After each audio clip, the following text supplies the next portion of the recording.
Hi, my name is Steffi. I'm 32 this year. I live in KL and my hometown is from Penang.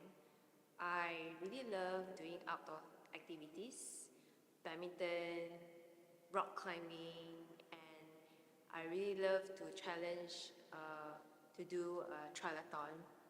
Ironman is one of the distance dream that I plan to achieve, and I hope one day I will achieve that.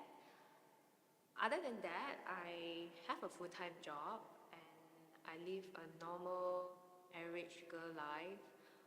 I have a full-time relationship, um, but now I'm, living a normal life like everyone else.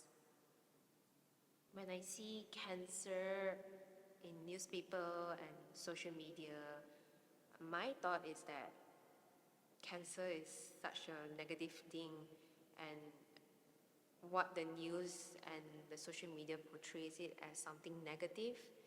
And when I see it, I thought to myself that maybe it won't happen to me. And knowing that some of the news in the media, they did share that, especially in breast cancer, there are higher chances for 1 out of 5 women to get breast cancer. And I thought to myself, maybe I won't be one of them. So, so yeah, that's what I thought. And most of the time, I feel it's more of a negative kind of things that cancer is the end of the world. The end journey is death, and most of the people won't be able to see through that at the end of their life. The first symptom that I saw and noticed was a nipple discharge, and it was a nipple blood discharge that I noticed when I was doing one of my practice in the pool. And at first I thought it was because of the infection from the chlorine water, but even after going to the doctor, getting medications, um, it didn't got better. So over time, it dragged on for months, and until I realized that I couldn't stand it anymore.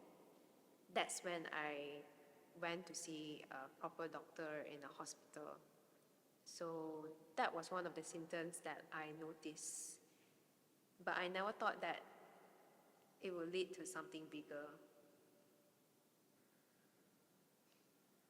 I was feeling really frustrated because I was going back and forth to doctors, to appointments, and even tried to make an appointment with a government hospital. But no one actually knows what was going on with the nipple discharge that I have. So I felt really annoyed and um, angry at the same time because no one has a solution and to this issue, and no one is telling me what is happening. And the doctors were also doing ultrasound scan, and there was nothing shown in the ultrasound scan report. And they were telling me, "Oh, you're too young, and there's no issue. You'll be fine." So I thought, okay, but can you just at least tell me how can I solve this issue of the nipple discharge? So it's just really frustrating for me at that moment.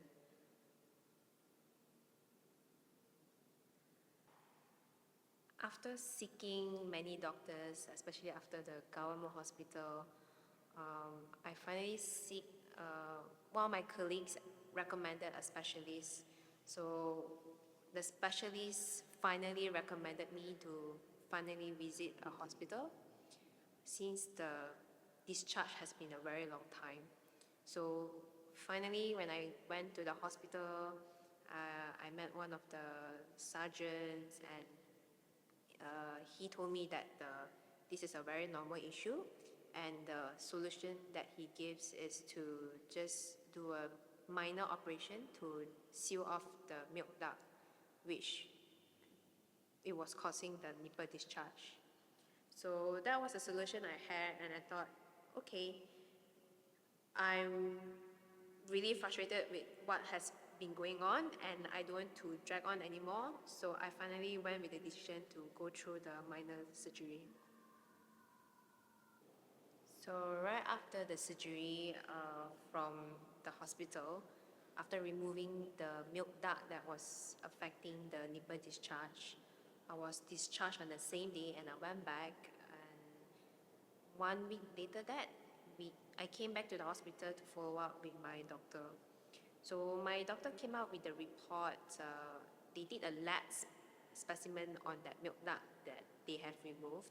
So they did some specimen and laboratory tests, and they actually found out that the milk duct was actually it was proven positive of ADH.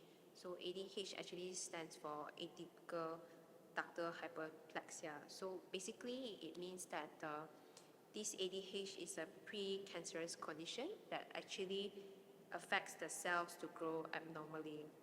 So it's not cancer yet, but it has higher chance of getting breast cancer.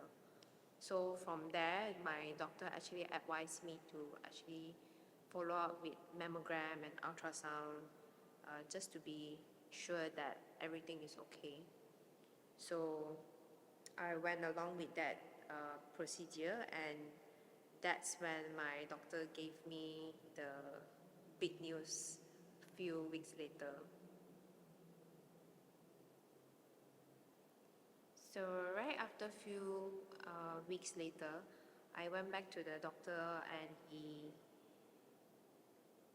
the mood and everything was very, very down. The moment I entered his office, I could feel that it was not a very good news. He was telling me, he was sighing and telling me that I think you better sit down. I have bad news to tell you. That's what he said. So my heart was half prepared and half not prepared. But he showed me his calendar where he showed the stages of breast cancer. And that's when he told me that the results were not good. The mammogram that he showed me shows a lot of calcifications. So they are called calcium deposits, and on my left breast, there are many of it. So he showed me his calendar, and he told me that right now where I am at is stage 0. So when I heard this news, I couldn't really think of anything else. I was really stunned, and in my mind I was already frozen. So I was just listening him blabbering and just explaining to me what needs to be done next. And I couldn't really digest. I was just like absorbing all the information he was giving me. And right after I left his office, when I sat right in front of the reception, about to make the payment, and that's where I broke down and realized that, oh shit, I had cancer. Even though it's stage 0, but it's for someone who never expects to have cancer. That was one of the biggest moments and biggest hit in the head, that, hey, I'm one out of the 5 women who gets breast cancer. So right after that big C news, I didn't know what to think. I didn't know what to feel. I was, and I just got out from a relationship, a 4-year relationship actually, and all this news just came too sudden. So I didn't know how to tell my family and my friends. So I actually waited for 1 month for myself to actually gain back on my feet. I gave myself time to grieve, and luckily I had my full-time job. So job really occupied my mind and my time as well. Thank goodness for sports as well. So those stuff were the things that occupied my time and my mind.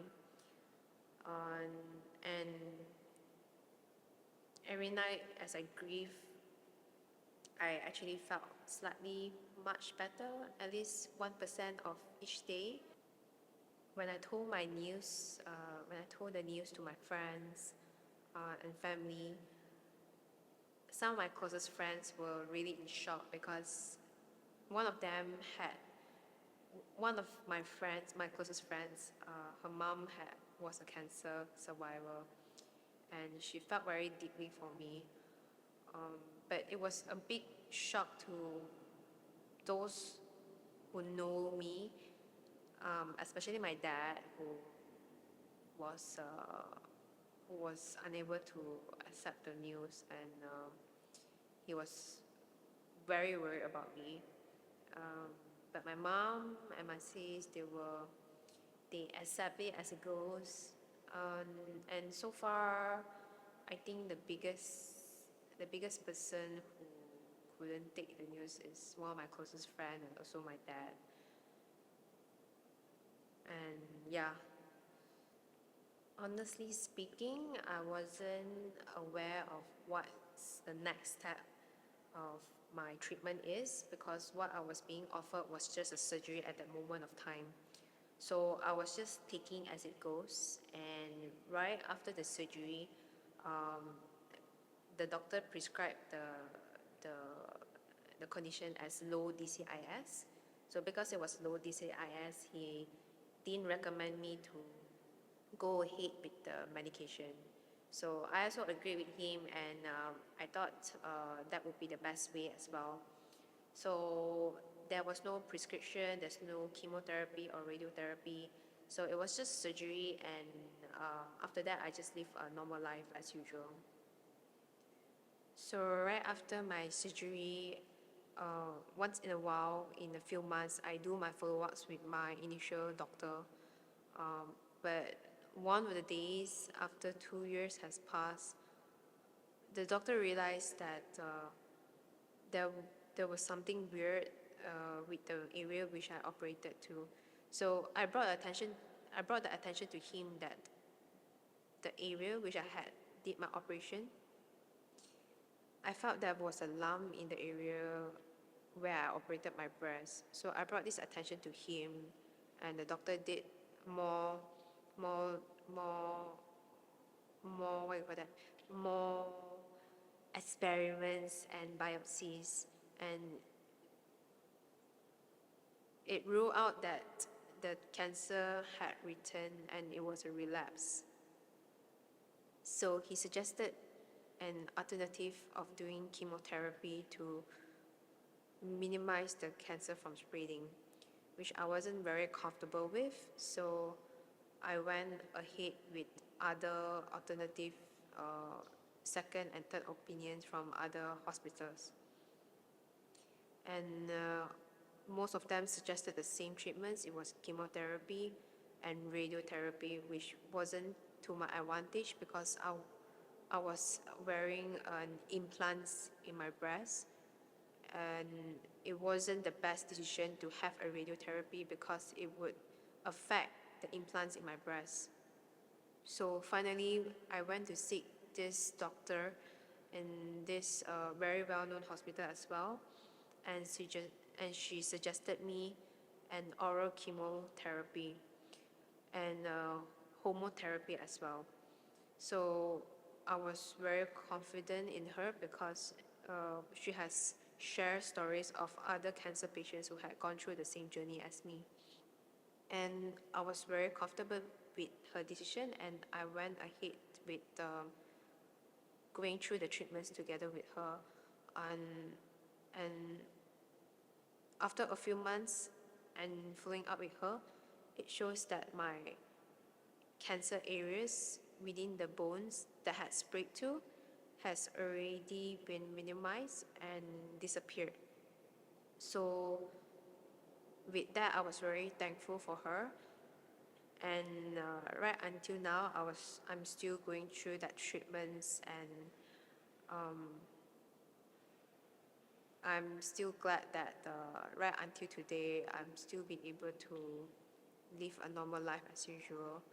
But now that looking back, kind of disappoint me that what happened, what was before stage 0 had become stage 4 metastatic breast cancer because it was a human error that was not properly given treatments back then when it was still early stage.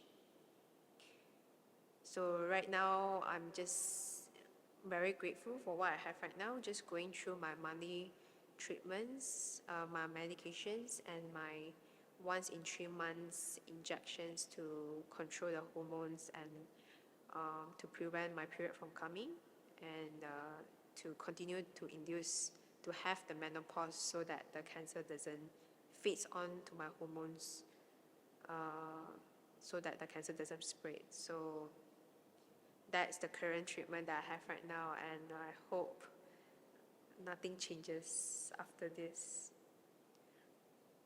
So right after the surgery, I was experiencing stiffness on my shoulders, especially my arms, because it was very hard for me to lift my arms, and there were a lot of restrictions.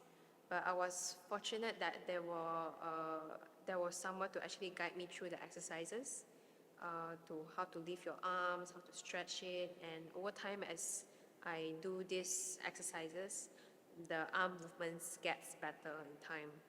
During that period of time, I avoided certain people who were too over excessively positive.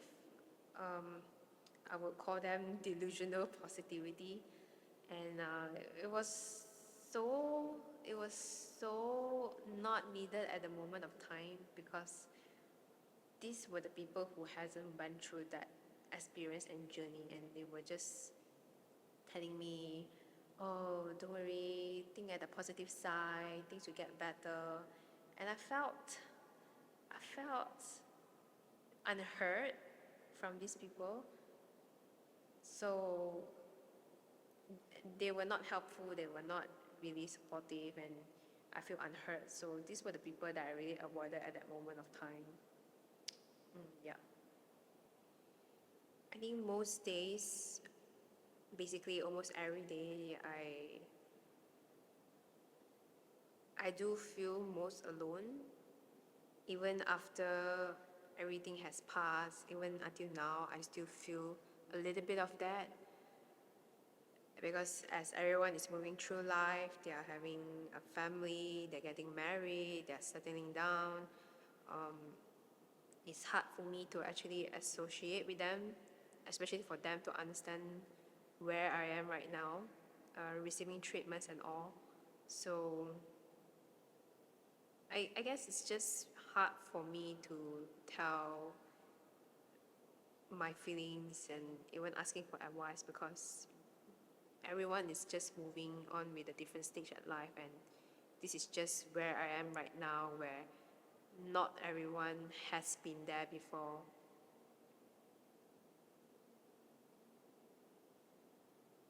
I didn't felt much shame, because I already accepted the fact that I'm going to lose one part of my breast. So I did a few things to actually commemorate my breast. So I did some photo shoot, and I just have the time, spend the time with whatever I have at that moment.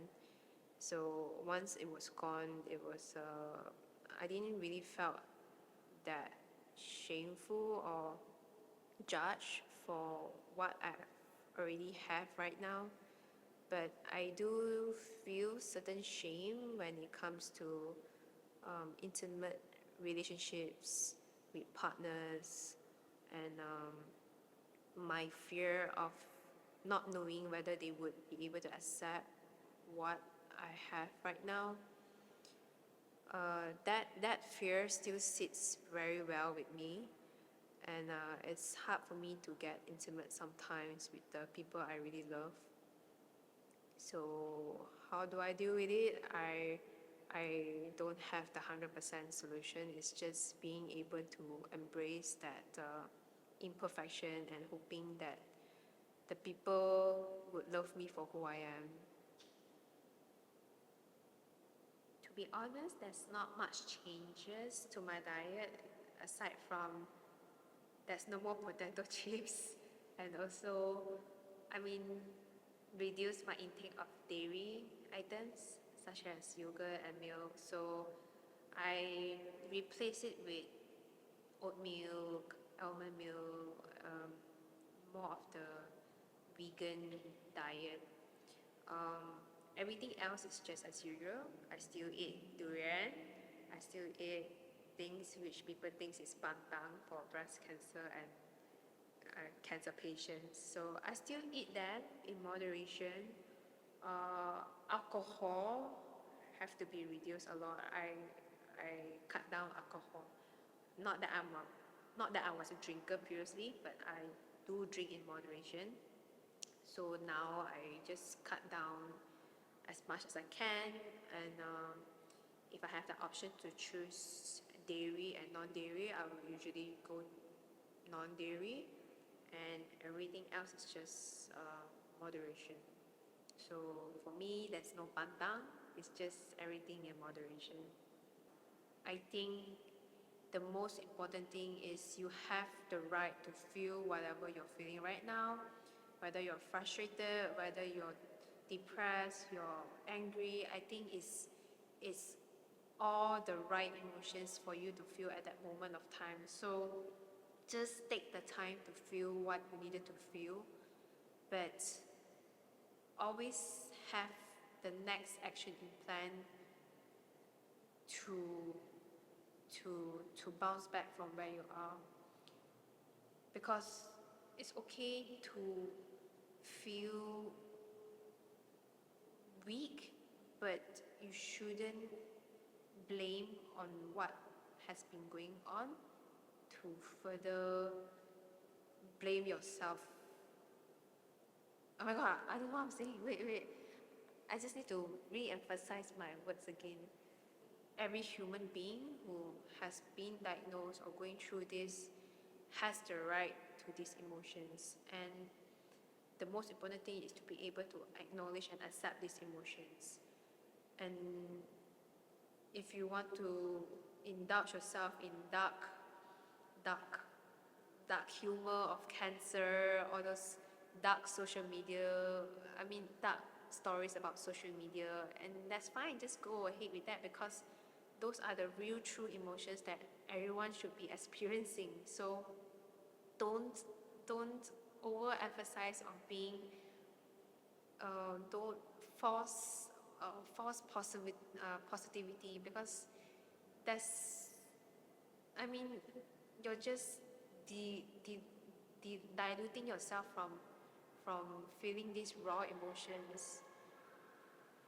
So yes, just take the time to grieve, and there will always be a silver lining at the end of the tunnel.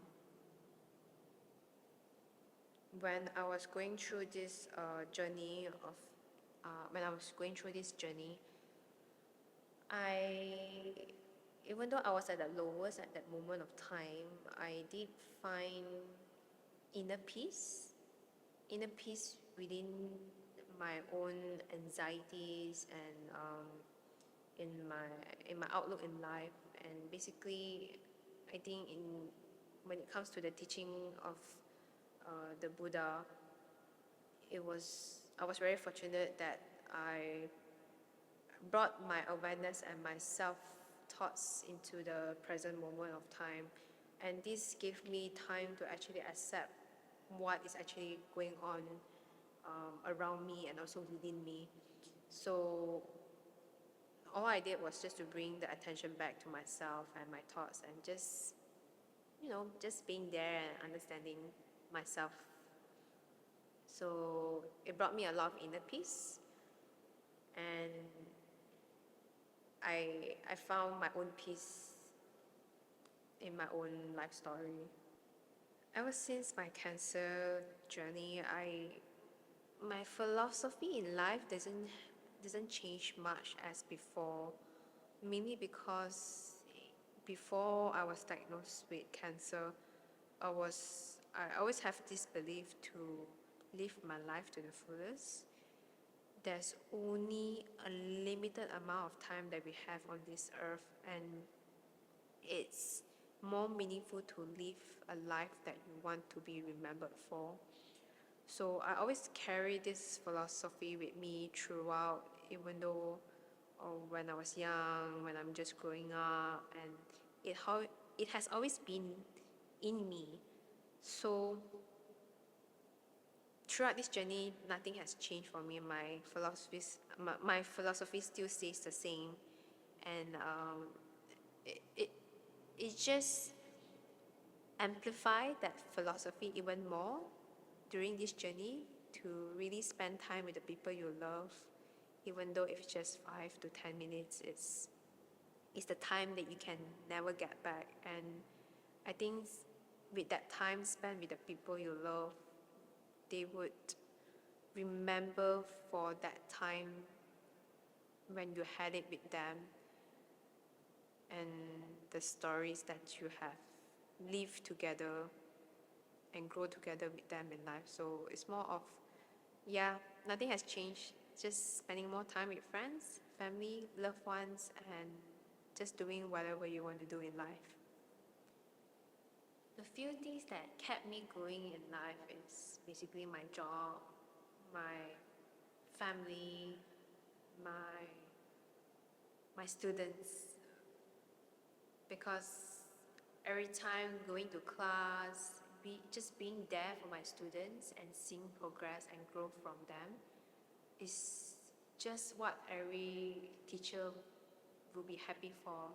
It's just being able to see someone to improve, to grow from someone from zero to hero, and it's the progress that makes you look forward to life, to be able to live long enough to see their progress. And I think, yeah, just being there for my students and being able to live a purposeful life for my family, being able to provide a quality of life for them, and just being there for them is what brings me through the toughest times. And especially my sports, because doing triathlon is not an easy sport. You are working with three dynamic independent sports itself into one race, and I think this has taught me that being perseverance in the sport gave me the lessons that I'm bringing it to the table when dealing with cancer. So all this combined all together is one of the three pillars that make me look forward to life, and yeah, I'm really grateful for that. What makes me happy now is being able to spend time with the people I love, being able to go to my job, live an ordinary day, doing my workouts, playing badminton,